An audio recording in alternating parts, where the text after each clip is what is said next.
در ناحیه قبادیان جهت عملی گردیدن برنامه دولتی رشد جنگل برای سالهای 2022-2026 تدبیرهای مشخص اندیشیده می شود. مساحت عمومی جنگلزاران ناحیه 74919 گکتار زمین را در بر میگیرد.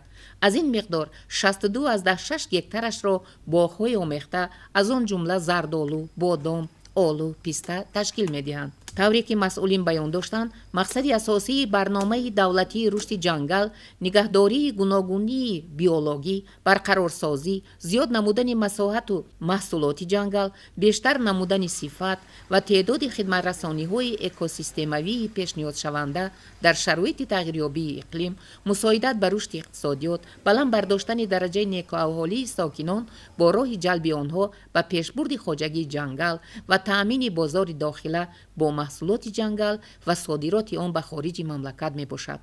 ما در نهالخانه خرد خواجگی جنگل قرار داریم که در اینجا نهالهای آرایشی سویافکن پرورش کرده می شود که ما در نزد نهالخانه خرد که طبق نقشه اگنتی خواجگی جنگل نزد حکومت جمهوری تاجیکستان در میدان یک نهالخانه خرد داریم. در آن طبق نقشه دورنمای از طرف اگنتی داده شده که ما نقشه ها رو پر اجرا کردیم که در حدود زمین هایی که نهالخانه ما موجود است در آنجا زیاده از 5000 بیخ نهال پاولونیا چه شما دیده ایستاده پرورش کرده شده است که حالا اینها 6 ماه می باشد. در این نهالخانه بغیر از پاولونیا، قرغوج، سفیدوری محلی، تیرک میگیم، خب سوزنبر، ایلام، یاسین و دیگر نمود نهال‌ها پرورش کرده می شود. متخصصان بر آن عقیده‌اند که محصولات جنگل از جهت اکولوژی تازه، خوش‌طعم و دارای ویتامین‌های زیادی برای ارگانیسم‌ها مفید می‌باشد.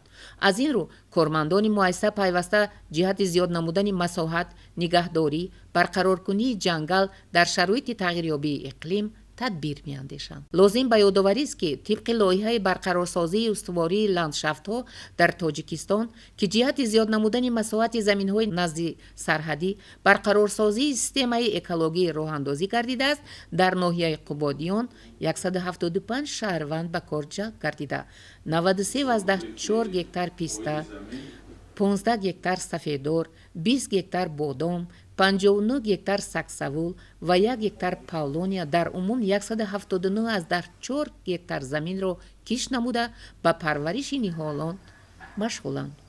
کارمندان مؤسسه دولتی جنگل ناحیه قبادیان برای نگهداشت سیستم اکولوژی، پیشگیری از سوختار، شکار و بروش غیرقانونی عالم نباتات و وحوش موضع جنگلزاران پیوسته کوشش می‌نمایند.